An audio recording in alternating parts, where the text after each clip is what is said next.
Didik TV KPM.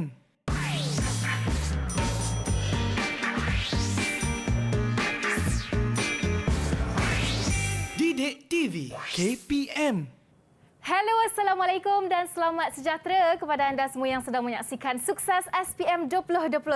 Bersama dengan saya hari ini, Wani Kerry. Apa khabar anda di rumah? Wani doakan agar anda semua sihat sejahtera. Kerana yelah sekarang ini kita sentiasa tahu bahawa kes kita setiap hari macam mana. Jadi pentingnya untuk anda dan kita semua sebagai rakyat Malaysia untuk bertanggungjawab demi memutuskan rantaian COVID-19 ini dengan patuh kepada SOP yang ditetapkan. Antaranya bagaimana?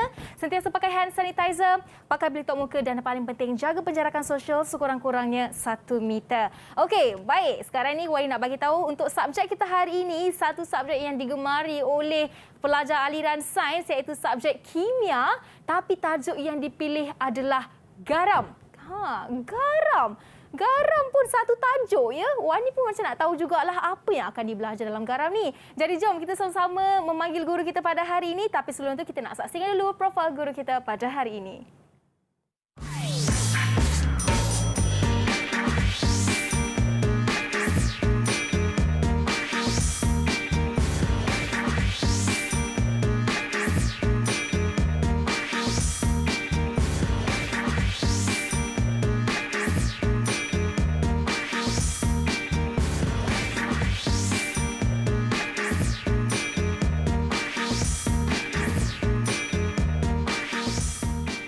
Mempunyai pengalaman selama 11 tahun dalam mengajar subjek ini. Jadi jom kita bawakan ke studio bersama dengan kita Cikgu Intan Zarina. Assalamualaikum Cikgu, apa khabar? Waalaikumsalam Wani.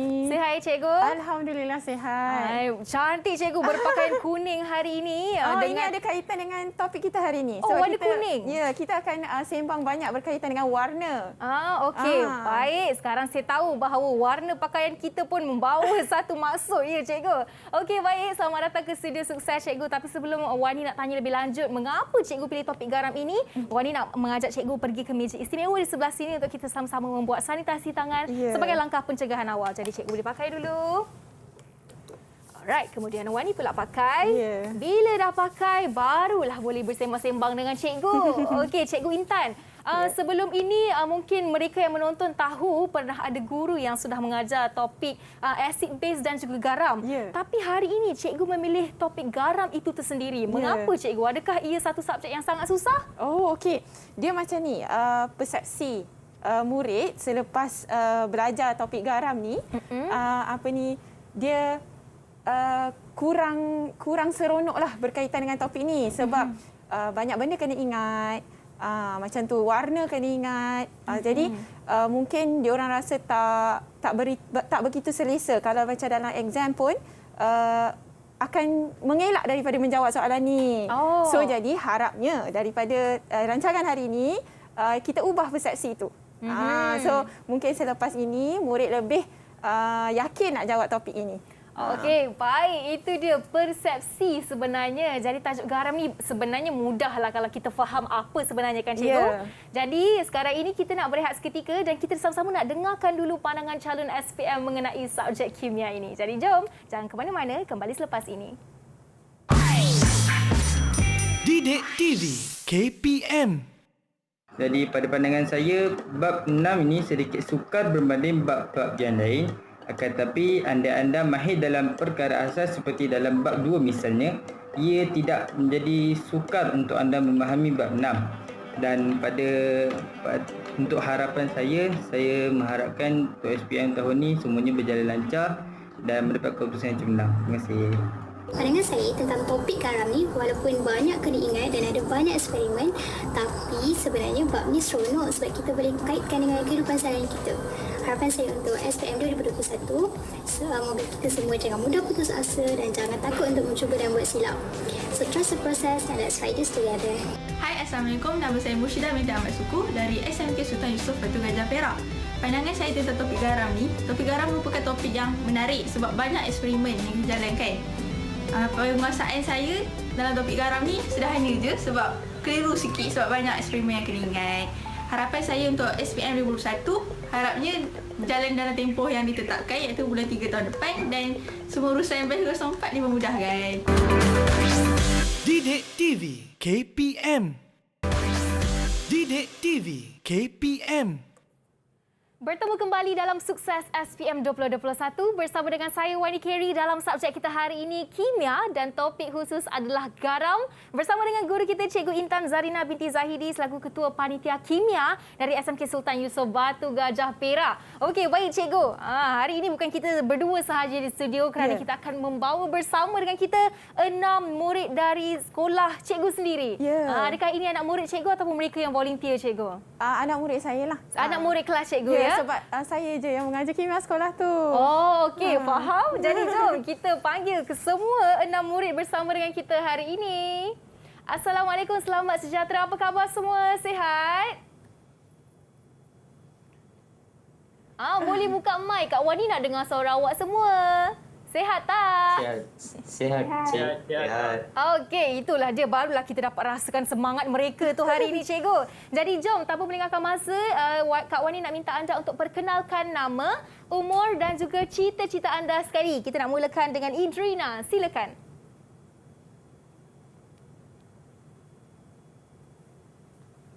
Idrina Balkis. Silakan. Okey, Alright, tak mengapa. Kita nak pergi kepada Nur Ezrin. Silakan Ezrin. Hai, Assalamualaikum. Salam sejahtera. Nama saya Nur Ezrin Fitra. Nanti Muhammad Sami boleh panggil saya Ezrin. Dan cita-cita saya adalah untuk menjadi seorang doktor pediatrik. Wow, nak jadi seorang doktor. Okey, baik. Terima kasih Ezrin. Seterusnya kita ada Eri. Silakan Eri. Hai, salam sejahtera. Assalamualaikum. Nama saya Erina Faisal binti Hafizah. Saya bercita-cita untuk menjadi seorang juruterbang. Wow, juruterbang pilot ya? Ya. Okey, wow. Satu cita-cita yang agak menarik di situ. Seterusnya kita nak tanya Livan Raj. Hai, salam sejahtera. Nama saya adalah Livan Raj dan lelaki motivation. Boleh panggil saya Livan. Cita-cita saya ialah untuk menjadi pembedah ortopedik. Wow. Semua cita-cita mereka ni membuatkan saya rasa gentar ya, Cikgu, mendengar cita-cita mereka. Okey, baik Livan. Seterusnya kita ada Ambu Selvan. Silakan. Selamat sejahtera Cik Wani. Selamat sejahtera Cikgu. Nama saya Ambu Selvan. Boleh panggil saya Ambu.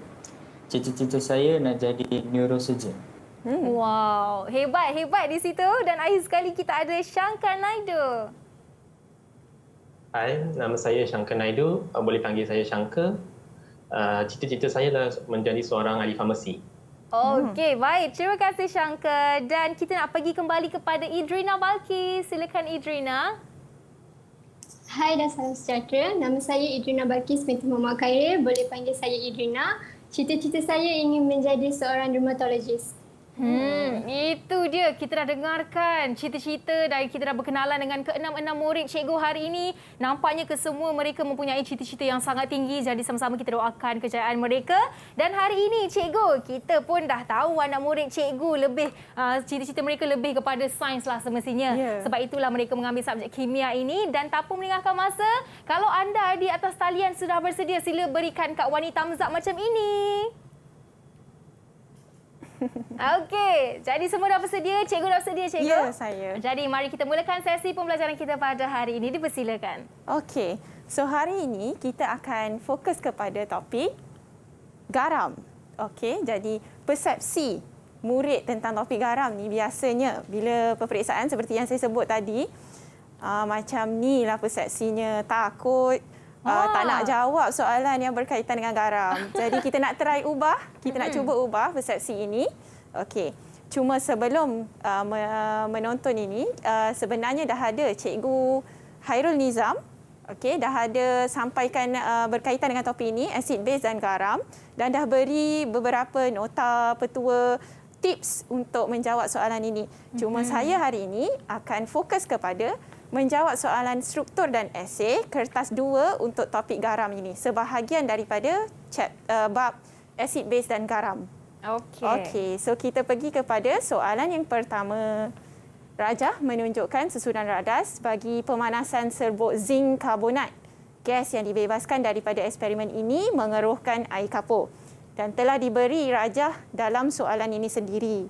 Okey, jadi bila dah tengok soalan ini, benda pertama yang sepatutnya appear pada kita adalah tentang garam karbonat. Okey, so garam karbonat apabila dipanaskan akan menghasilkan dua hasil, iaitu oksida logam dan juga gas karbon dioksida. Cuma ini secara umumnya. Sekarang soalan ada beri kat kita zinc karbonat. Jadi kita kena tahu kalau zinc karbonat, apa hasil dia dekat situ. Ada sesiapa boleh beri cadangan jawapan untuk oksida logam tu? Untuk zinc karbonat, apabila dipanaskan, apa hasil dia? Siapa nak cuba menjawab soalan itu? Okey, kalau tak ada, Kak Wardi nak pilih lah. Syangka, silakan. Zinc oksida. Ya, zinc oksida dan juga gas karbon dioksida, betul? Okey, so kita tengok soalan dia. Okey. So untuk soalan ini, soalan yang pertama dia adalah namakan gas yang dibebaskan dalam eksperimen ini. Okey, ada sesiapa yang boleh jawab soalan ni? Okey. Idrina, silakan.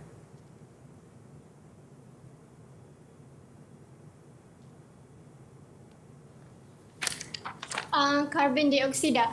Okey, ya betul. Kita tengok jawapan dia. Okey, satu benda yang saya nak point out adalah bila soalan minta namakan,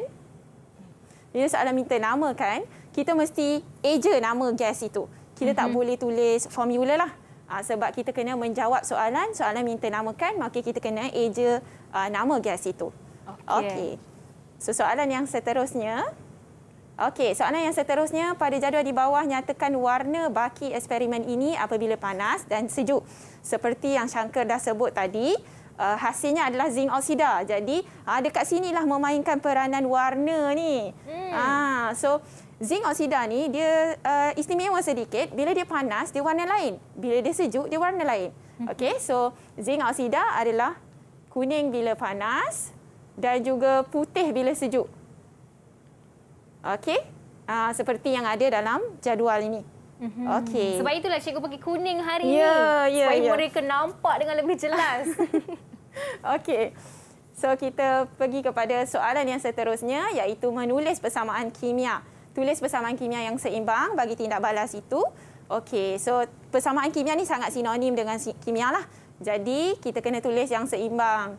So zinc karbonat ZnCO3 menghasilkan arrow ZnO zinc oksida dan juga gas karbon dioksida. Okey. Alright. So kita pergi kepada soalan yang seterusnya. Soalan 2. Rajah menunjukkan tindak balas yang melibatkan garam P. Okey. So sama juga garam P ni kalau perasan, dia ada dua hasil juga tadi. Sama macam yang tadi. So agak-agaknya garam P ni garam apa? Ada siapa yang boleh jawab ni? Apakah garam P itu? Mungkin garam jenis apa? Izrin, cuba jawab Izrin. Ada dua hasil, Izrin.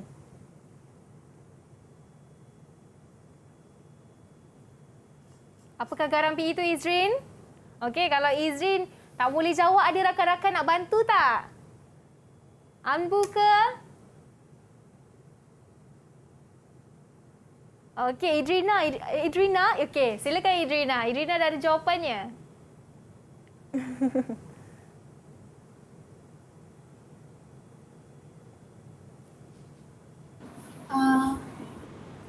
Saya nak cuba jawab. Boleh, silakan. Pepeja Q lambung 2 oksida. Okey, so bermaksud garam P ni garam apa, Eri?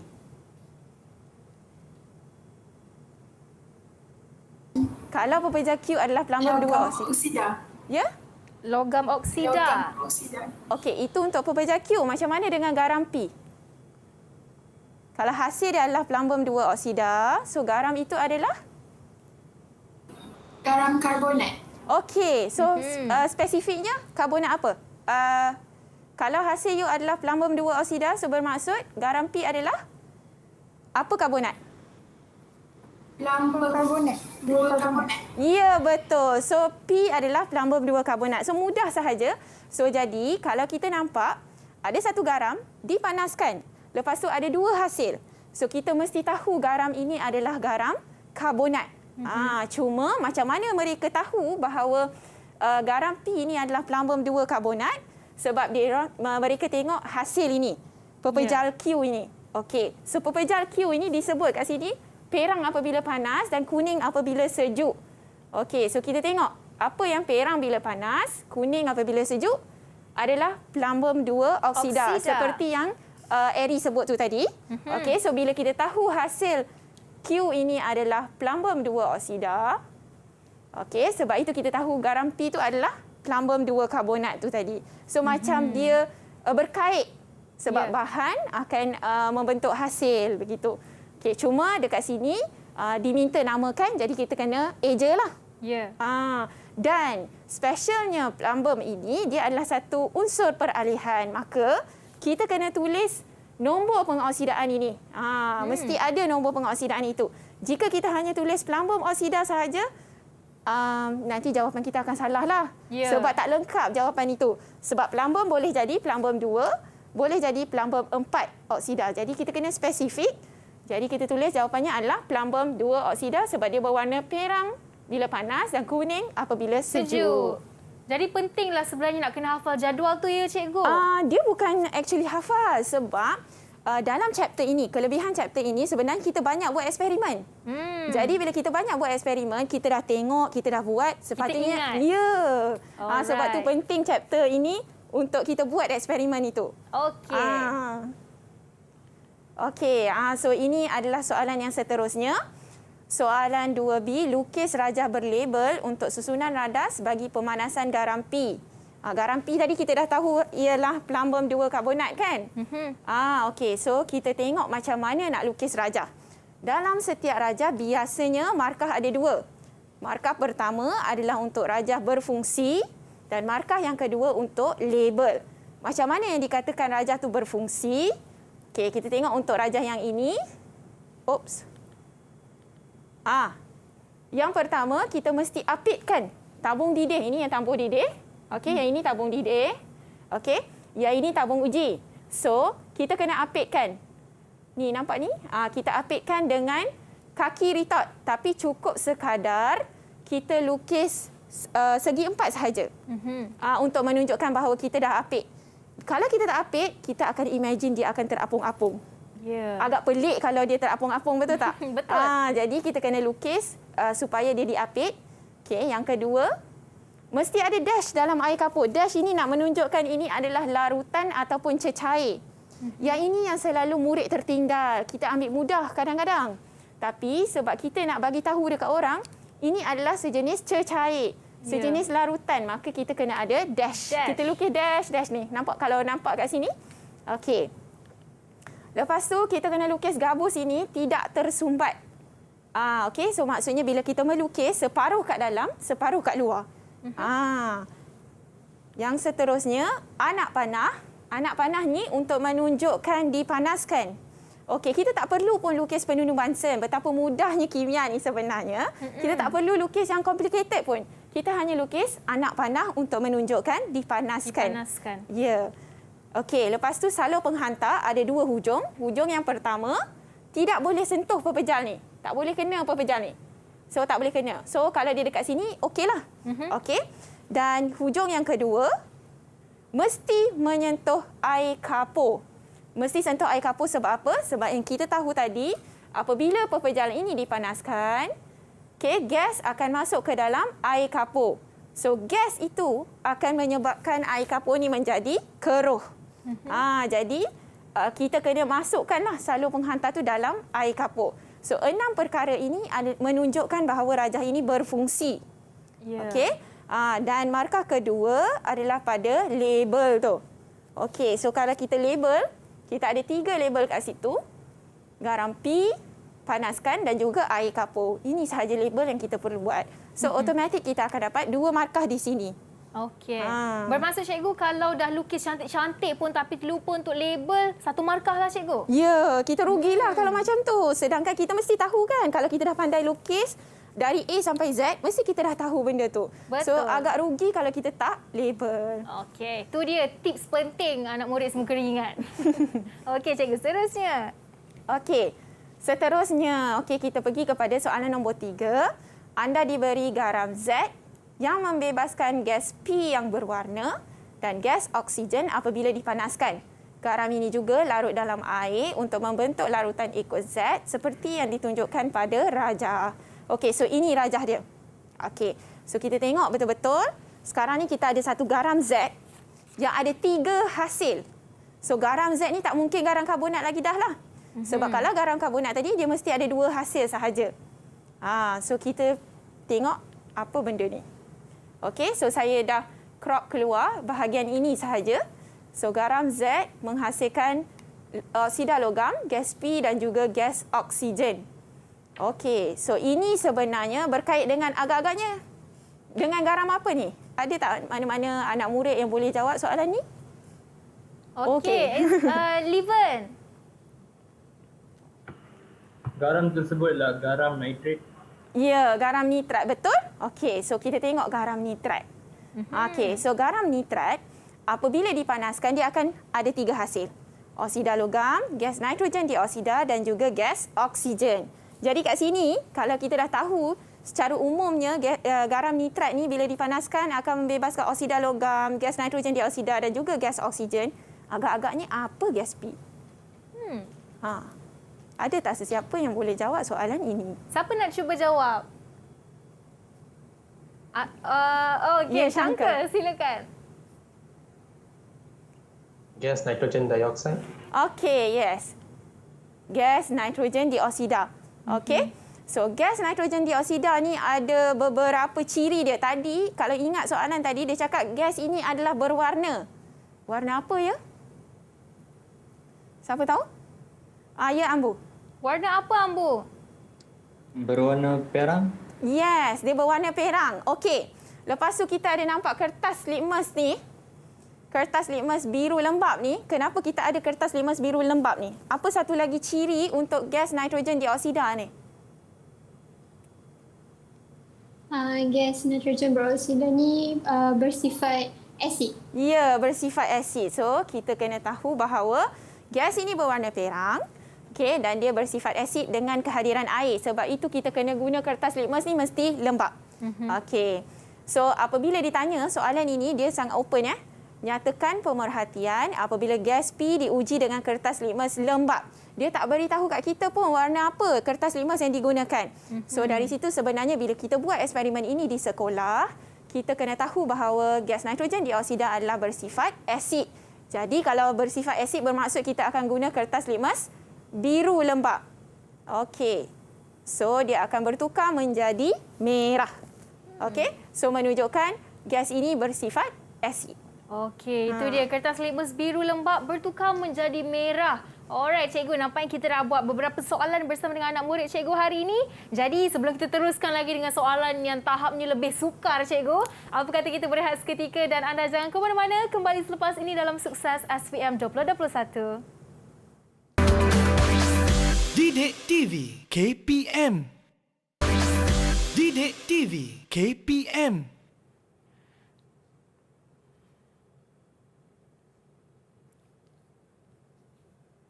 Kembali bersama saya Wani Carey dalam Sukses SPM 2021 dalam subjek kita hari ini kimia dan khususnya topik garam bersama dengan Cikgu Intan dan 6 murid dari SMK Sultan Yusof Batu Gajah Perak. Jadi Wani nak tanya ni, murid data sekalian masih bersemangat ke tidak nak jawab soalan untuk kimia hari ini? Kalau semangat tunjuk thumbs up macam ni. Okey, jadi jom kita teruskan dengan sesi pembelajaran kita hari ini. Persilakan cikgu. Okey, so kita teruskan dengan soalan yang seterusnya.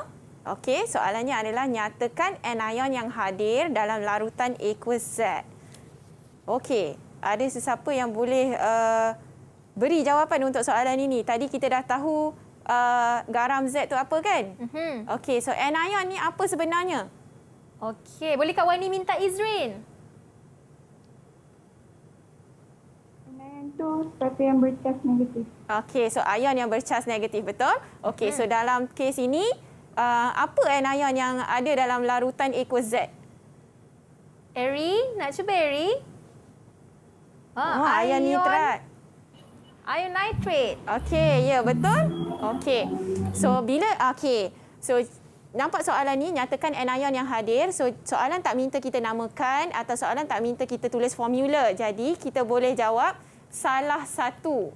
Okey, salah satu. Okey, macam Eri tadi dia tulis ion nitrat, NO3 negatif. Okey, boleh jawab dengan macam tu dengan syarat kedua-dua nama dan juga formula tu betul. Kalaulah dia tersalah tulis, contohnya CHA sini tak betul contohnya, nanti jawapan yang salah tu akan membatalkan jawapan yang betul. So yang itu kena berhati-hati. Maksudnya CHA sama ada positif atau negatif ya cikgu? Ya, so dalam kes ini it's negatif. Alright. Okey, sebab dia anion adalah ion bercas negatif. Okey.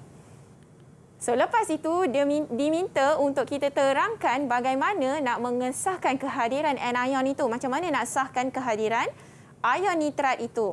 So yang ini pun kita buat eksperimen and memang favorite untuk ditanya dalam soalan sebenarnya ion nitrat.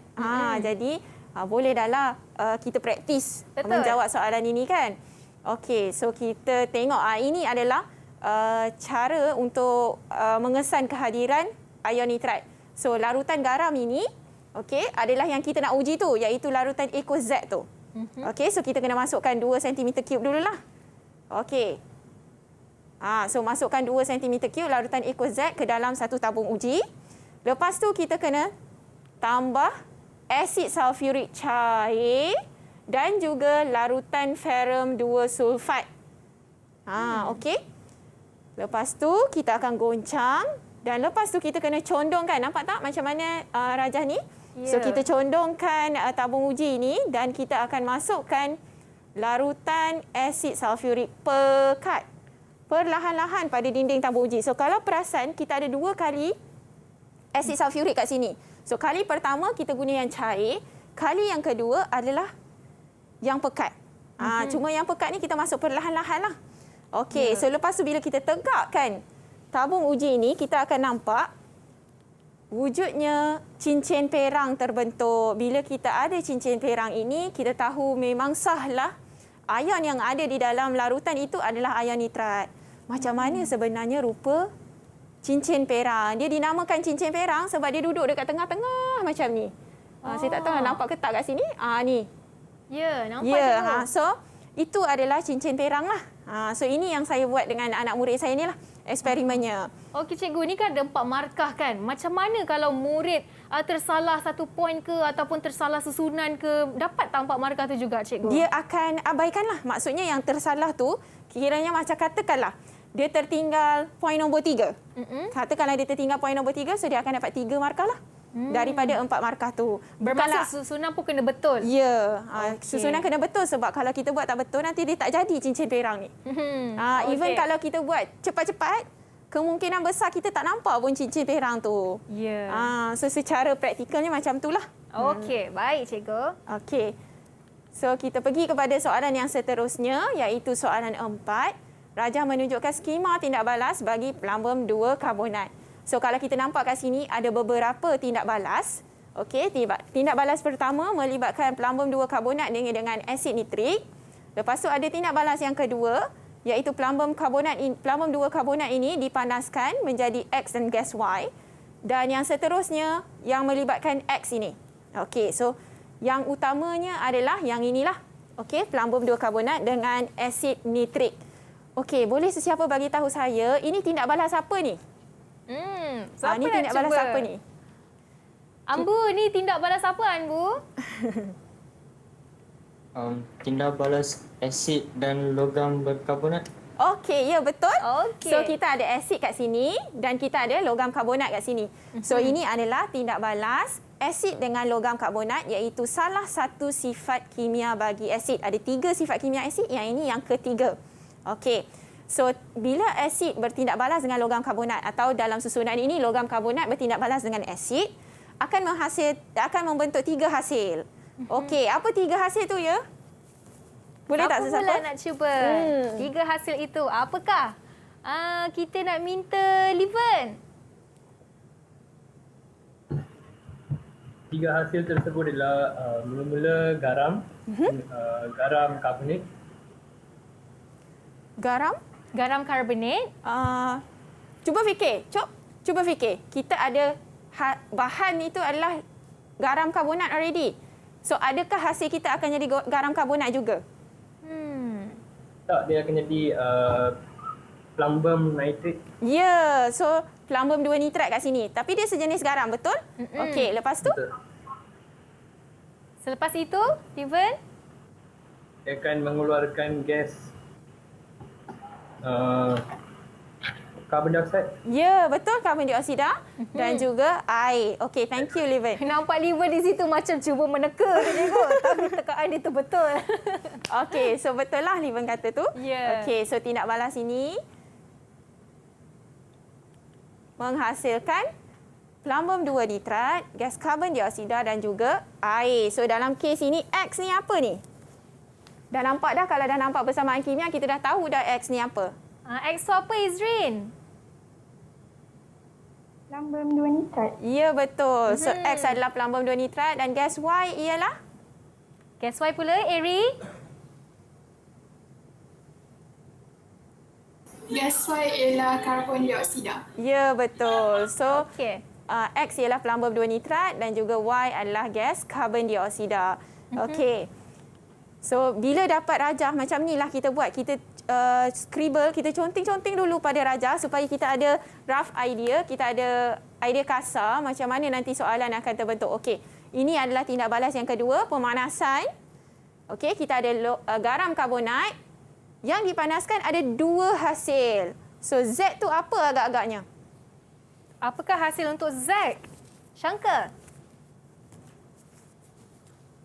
Plumbum 2 oxide with carbon dioxide gas. Ya, betul. So plumbum 2 karbonat apabila dipanaskan akan membentuk plumbum 2 oksida dan juga gas karbon dioksida. Alright. Okey, so kita pergi tengok soalannya. Okey. So soalannya pun dah sebut kat sini. Plumbum 2 karbonat bertindak balas dengan asid nitrik menghasilkan garam X, gas Y dan air. Gas Y menukarkan air kapur menjadi keruh. Berdasarkan rajah skema, kenal pasti garam X dan gas Y. Jadi bila kita dah conteng pada rajah tu tadi, kita pun dah tahu dah. Apa jawapan untuk soalan ini? Okey, so X ialah plumbum 2 nitrat. Okey, sama ada kita tulis formula ataupun kita tulis namanya. Dan Y adalah karbon dioksida. Okey. Alright. 2 markah di situ. Okey. So, lepas tu soalan B, huraikan secara ringkas ujian kimia untuk mengesahkan cation dan anion dalam larutan X. Kita dah tahu larutan X ini adalah plumbum 2 nitrat. So, cation bagi larutan ini apa? Cation. Cation. Cation tu ion bercas apa tu? Idrina? PP2 positif. Oh, okey. Ion bercas positif. Ya, betul. So, cation adalah ion bercas positif. So, dalam kes ini adalah ion plumbum 2. Jadi, kita kena buat ujian untuk mengesahkan kehadiran ion plumbum 2. Okey, ada berapa ujian ya sebenarnya? Kita boleh buat berapa ujian? Berapa ujian agak-agak ya, Izrin? 3. Okey, ya betul? Okey. So, yang pertama, sama ada kita guna larutan kalium iodida. Okey, so apa yang kita perlu buat adalah kita masukkan dulu 2 cm3 larutan yang kita nak uji ni. So, dalam kes ini, plumbum 2 nitrat ni lah. Okey, iaitu larutan X ini. Masukkan ke dalam tabung uji. Lepas tu, kita tambah 1 cm3 larutan kalium iodida. Okey, so the moment kita masukkan larutan kalium iodida tu, mendakan kuning terbentuk. Bila terbentuknya mendakan kuning, sebenarnya hasil itu adalah plumbum 2 iodida. So, kita dah tahu bahawa memang ada ion plumbum 2 di dalam larutan plumbum 2 nitrat ni lah. Okey?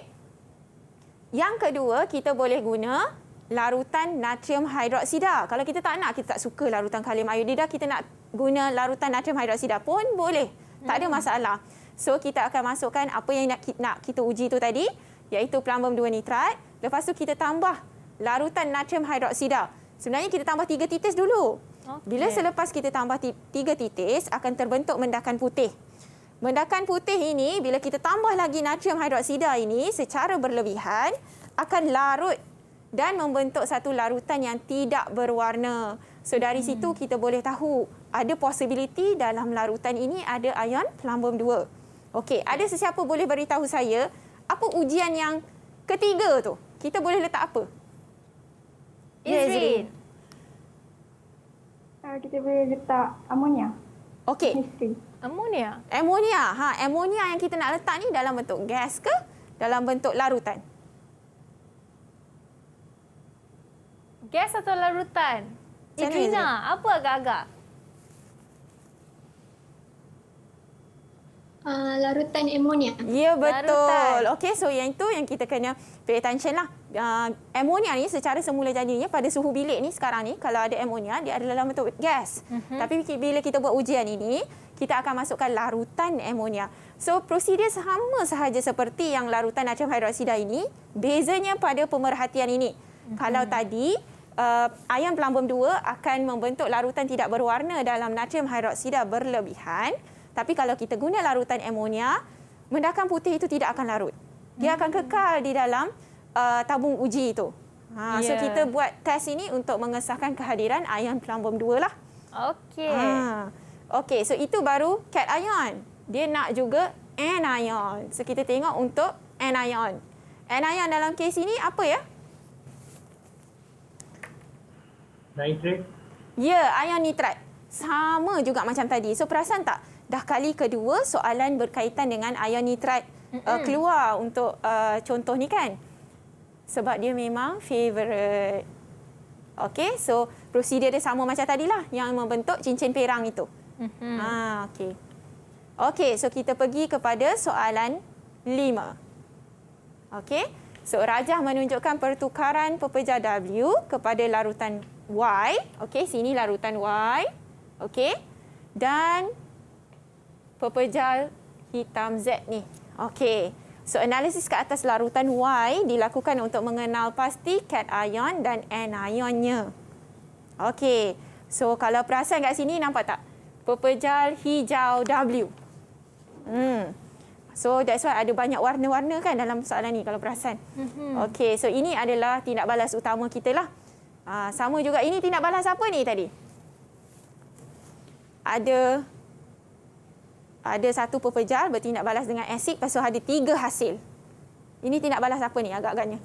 Tindak balas apa, Anbu? Ya, Anbu? Yang tindak balas asid dengan logam karbonat. Ya, betul. Okey.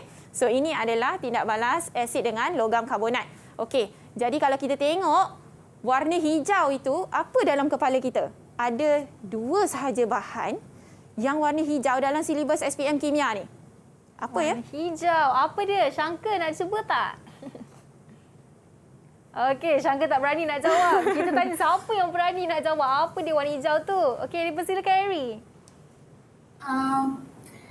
Kuprum 2 karbonat ataupun apa-apa pepejar yang mengandungi ion ferrum 2. Ya, betul. So sama ada kuprum 2 karbonat ataupun apa bahan yang ada ion ferrum 2. Sekarang kita tak tahu lagi, betul tak? Jadi kita tengok kepada tindak balas ini. Adanya larutan biru Y ni. Larutan biru Y maksudnya ada ion apa ni? Kalau warna biru, ada satu je benda dalam silibus SPM Kimia ni yang warna biru. Apa dia ya? Apa dia? Idrina, tahu tak? Larutan kuprum oksida. Kuprum 2 oksida. Kuprum 2 oksida tu belum tepat lagi jawapan dia. Belum tepat lagi. Apakah jawapan yang tepatnya? Siapa nak cuba tadi?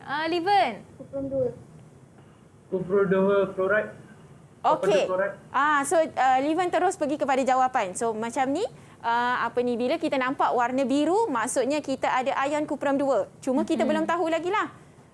Ion kuprum 2 ni larutan apa? Betul lah, Liven cakap tadi, kuprum 2 klorida. Kita tengok further dalam soalan ini.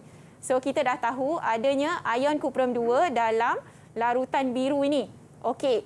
So macam mana dia sahkan bahawa adanya ion kuprum 2, dimasukkan reagen J.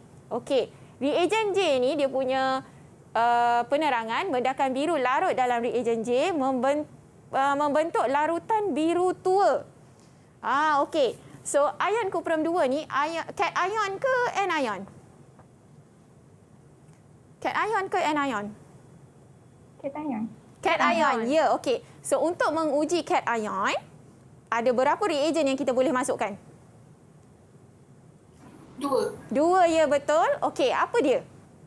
Apa dia dua reagen yang boleh kita masukkan?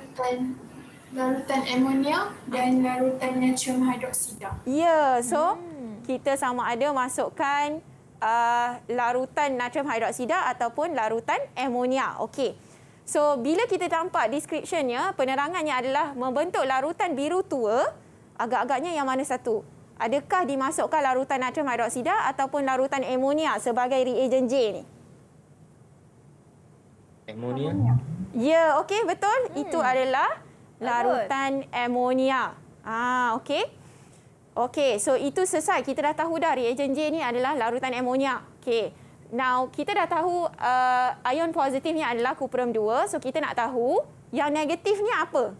Sebab dalam satu-satu sebatian mesti ada satu bahagian tu ion yang bercas positif, satu bahagian lagi ion bercas negatif.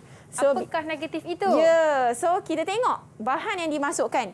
Asid nitrik dan juga larutan argentum nitrat. So, sebenarnya ini ujian untuk apa ni? Ion apa yang kita uji? Kita gunakan asid nitrik dan juga larutan argentum nitrat. Ion klorida. Ya, ion klorida. Yes, betul Shankar. So, ini adalah ujian untuk ion klorida. Jadi, kalau kita dah ada ion kuprum 2, kita dah ada ion klorida. Bila kita gabungkan mereka, kita akan dapat seperti yang Liven sebut tadi, larutan biru Y ini adalah kuprum 2 klorida. Okey? So kalau kita ada kuprum 2 klorida kat sini, agak-agagnya asid X ni asid apa ya? Okey. Apa itu Izrin? Asid hidroklorik, ya betul. Sebabnya kita ada klorida kat sini, bermaksud mesti asid yang menyumbang ion klorida lah. Okey? So kat situ adalah asid hidroklorik. Okey. So, kalau kita tengok, tindak balas ni adalah antara kuprum 2 karbonat dengan asid hidroklorik yang menghasilkan kuprum 2 klorida. Gas V. Gas V ni apa ya? Ya, Anbu? Karbon dioksida. Ya, gas karbon dioksida. Perasan tak? Gas karbon dioksida sangat disukai dalam kimia. Betul. So, kita dah boleh tahu dah. Kita dah boleh agak lah. Kan? So, kita tengok ini adalah gas karbon dioksida. Sama juga gas V itu appear dekat sini juga. So, maksudnya dekat sini pun gas karbon dioksida. So, itu tindak balas yang pertama. Sekarang kita tengok tindak balas yang kedua. So, kita ada pepejal hitam Z. Ada dua sahaja pepejal hitam Z. Pepejal hitam dalam silibus kimia kita. Iaitu mangan 4 oksida ataupun kuprum 2 oksida. Agak-agaknya lah untuk soalan ini, yang mana satu? Is it mangan 4 oksida ataupun kuprum 2 oksida? Yang mana satu pepejal hitam? Ya. Kuprum 2 oksida. Yalah. Mestilah kuprum 2 oksida. Sebab apa tak boleh mangan 4 oksida? Sebab dia punya asal ni adalah kuprum 2 karbonat. Ya. Okey, so bila dipanaskan mesti ada something yang berkaitan dengan kuprum juga. So dia kuprum 2 oksida. Okey. Dan hasil dia adalah gas V. Alright, cikgu. Jadi, wow, penerangan yang agak panjang di situ. Saya sendiri pun rasa macam terpegun melihat anak murid cikgu menjawab dengan betul untuk semua. Jadi, lepas ni kita nak cuba jawab lagi banyak soalan bersama dengan mereka. Jadi, anda di rumah jangan ke mana-mana. Kembali selepas ini dalam Sukses SPM 2021. Didik TV KPM. Didik TV KPM. Bertemu kembali dalam Sukses SPM 2021 bersama dengan saya Wani Kerry dan masih lagi bersama dengan Cikgu Intan Zarina dan 6 murid dari Sekolah Menengah Kebangsaan Sultan Yusof Batu Gajah Perak untuk sama-sama kita mendapatkan teknik dan tips menjawab untuk subjek kimia hari ini. Jadi Cikgu, kita nak teruskan dengan sambung jawab soalan yang panjang ini. Jadi jom kita teruskan dengan menjawab soalan ini. Persilakan Cikgu. Okey, so kita teruskan ya. Okey, so kita tengok apa soalan dia berdasarkan rajah. Kenal pasti bahan J, V, W, X, Y dan Z. So kalau perasan kat sini ada 6 markah ni. Dan ini adalah soalan esei. So bermaksud murid akan menjawab dalam test pad. So kimia ni kelebihan dia, walaupun dia adalah soalan esei, kita tak perlu jawab perenggan yang panjang-panjang. Itu tak disarankan sebenarnya. Jawapan dia sangat simple, precise sahaja. Jadi, kalau macam dalam kes ini, Kita nak jawab macam mana? Okey, ini yang kita dah buat tadi kan. Kita dah tentukan apa tu W, apa tu X, Y, V, Z. So jadi kita boleh tulislah. Sebab kita dah conteng pada rajah tu tadi. Okey. So J ini adalah larutan amonia. Okey, kalau perasan again tak ditulis, sama ada perlu tulis nama ataupun perlu tulis formula. Jadi kat sini kita bolehlah tulis nama pun boleh, formula pun boleh. Cuma untuk J kita kena hati-hati, mesti ada perkataan larutan kat situ. Seperti yang saya sebut, amonia secara semula jadi ni adalah gas pada suhu bilik. Tapi kita tak masukkan gas, yang kita masukkan adalah satu larutan. Jadi perkataan larutan tu mesti ada. Dan kalau kita eja nama dia, mesti ada ejaan yang betul lah. Amonia. So ada M, ada 2.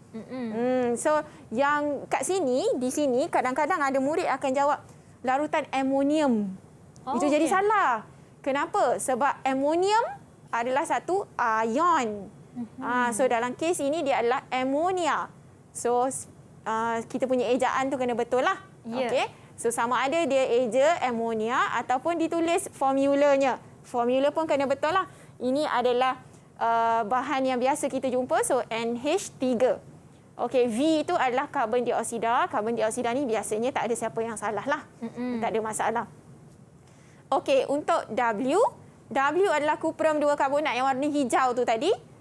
So kat sini sama ada dia tulis namanya, dia eja. Okey, cuma nak diingatkan ada nombor pengoksidaan kat situ. Kena ada nombor 2 tu lah dalam Roman. Roman huruf besar. Dan mesti ada nombor itu. Tak boleh tulis kuprum karbonat sahaja.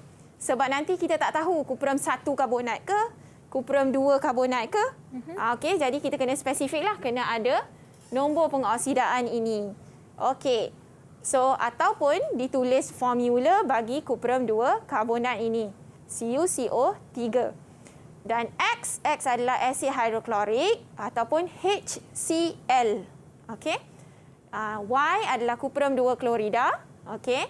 Dan Z adalah kuprum 2 oksida. Okey. So kita tengok soalan yang seterusnya. Okey. Soalan yang seterusnya iaitu soalan terakhir ni. Pepejah W bertindak balas dengan asid X menghasilkan larutan Y, gas V dan air. Soalannya adalah tulis persamaan kimia bagi tindak balas itu dan huraikan ujian kimia bagi gas V. Okey. So, kita tengok tadi, kita dah conteng pada rajah tu kan. Kita dah tahu tindak balas ini melibatkan kuprum 2 karbonat, asid hidroklorik. Akan membentuk larutan kuprum 2 klorida, gas karbon dioksida dan juga air. So, dalam salah satu persamaan kimia biasanya akan beri kita 2 markah. Markah pertama adalah formula bahan dan hasil yang betul. So, kalau kita dah tulis semua-semua ni, dah betul dah lah. Cuma kita kena seimbangkan. So, kita tengok macam mana jawapan dia. Okey. So, kat sini, nampak ni formula bagi bahan. Okey. Ini formula bagi hasil. Okey. So, formula ni betul, markah pertama. Markah kedua dia adalah seimbangkan persamaan ini. Kita letak nombor 2 kat sini. Okey. So, ini maksudnya persamaan ini telah seimbang. Sebab itu ada 2 markah pada persamaan kimia. Lepas tu baru kita menjawab untuk huraikan ujian kimia bagi gas V. Gas V kita adalah gas karbon dioksida. So kita akan salurkan gas V ini ke dalam air kapur dan air kapur menjadi keruh. So itu adalah ujian untuk gas V. Jadi 4 markah di situ. Jadi Kak Wai nak tanya murid di atas talian macam mana? Semua okey tak? Dapat banyak input tak untuk kelas hari ini? Tunjuk thumbs up kalau anda semua faham dengan sesi pembelajaran kita hari ini. Okey, jadi nampaknya cikgu pun dah tamat menjelaskan teknik dan tips untuk menjawab kertas kimia ini. Dan mungkin cikgu sebelum kita akhiri, mungkin cikgu ada ingin membuat rumusan yang ringkas dengan memberikan kata-kata akhir sekali cikgu? Okey, so saya haraplah selepas ini murid-murid tak lagi takut untuk menjawab soalan garam ni. Jadi hopefully selepas ini bila nampak soalan garam, kita tak lagi takut tapi kita akan senyum untuk menjawab soalan garam ini. So kita tengok keadaan di sekeliling kita berwarna kan? Ya, Samalah betul. juga garam pun ada banyak warna. Jadi itu sahaja yang kita kena ingat. So bila kita nampak hijau, kita ingat kuprum 2 karbonat. Kita nampak hijau, kita ingat ion ferrum 2. Macam itulah. Betul. Jadi boleh tak murid atas talian tunjukkan senyuman anda yang sama dengan dalam slide cikgu tu? Senyum sekarang. Kak Wani nak tengok. Okey, itu dia. Jadi apapun Kak Wani nak ucapkan tahniah pula. All the best kepada anda semua yang akan mengambil subjek kimia ini. Dan terima kasih kepada Cikgu Intan Zarina binti Zahidi selaku Ketua Panitia Kimia dan 6 murid dari SMK Sultan Yusof Batu Gajah Perak. Terima kasih Idrina Balkis, Nur Izrin Fitra, Eri Nur Farisa, Livan Raj, Anbu Selvan dan Shankar Naidu. All the best to all of you. Kita jumpa lagi pada episod akan datang hanya dalam Sukses SPM 2021. Bye-bye.